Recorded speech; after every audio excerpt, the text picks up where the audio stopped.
From Lipsig Price, we have Diana Lipsig. Nice to meet you, Valerie. Thanks for coming. Tell me a little bit about your business. We are real estate attorneys.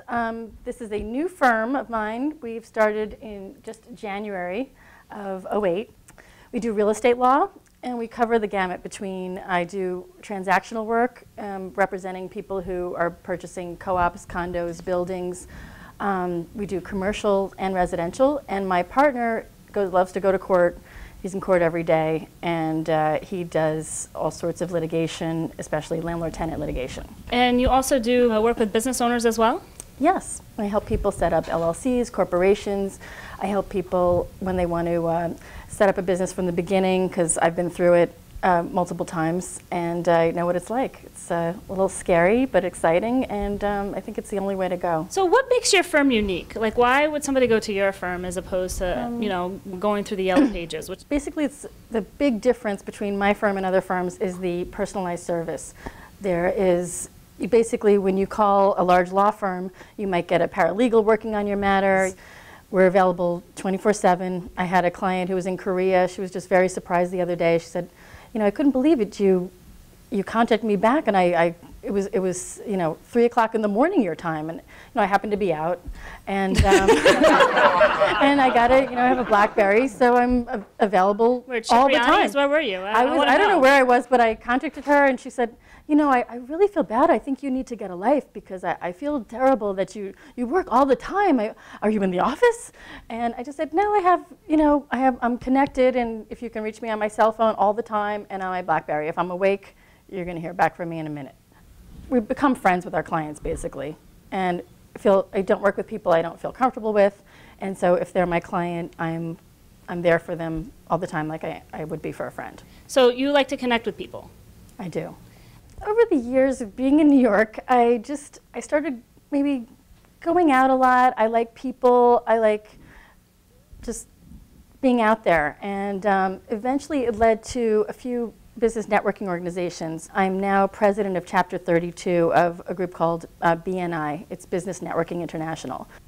It's having the network of people that I have a client, and they come in and they're buying an apartment, and I can refer them to a painter that I know is the best deal in town, and he's amazing, a contractor. I have, you know, an architect, and anything that they need, I know somebody. Not only do I know somebody, they're accountable to me, because I'm going to see them on Tuesday, and I'm the president of the group, and I can, you know, kill them if I have to. I don't. You know. I could, but no, I don't. So how long have you been self-employed? About 12 years. Since you were 18?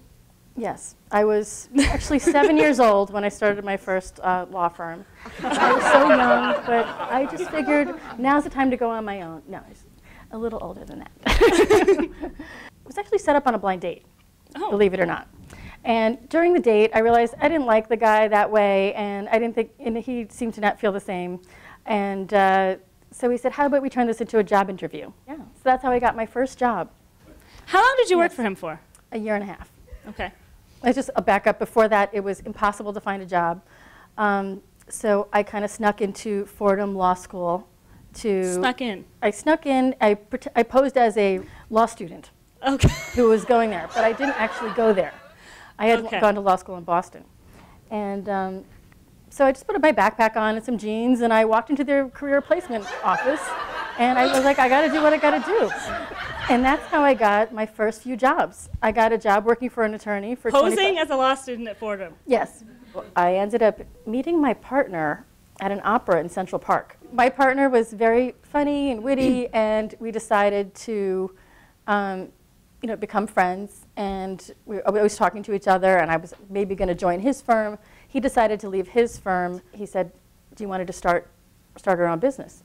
I'm like, okay, well, so we'll be able to take over your lease and we'll move into your office that you currently have? And he said, no, we're not going to be able to do that. I was like, okay, well, do you have some clients that you're going to bring with you, and we'll take your firm clients? And he said, no, or I'm not going to be able to take any clients. And I said, okay, well, do you have money? Because, I'm, I was 20, whatever, I don't have any money either. And he's like, no, I don't have any money. And I said, okay, when do you want to start? Then I was on my own for a year. So I was in that firm for 10 years. I was on my own for a year. And then I realized I'd be fine on my own. And it would be great. But I missed that camaraderie. And now I found a new situation. My partner and I get along great. We have an amazing office. And it's just beautiful. I'm just happy. Every day I go to work, I'm just like, this is the best, just love it here. We just smile all the time. Thanks for coming. Let's hear it for it. Give it up for Diana Lipsig, Lipsig Price, PLLC.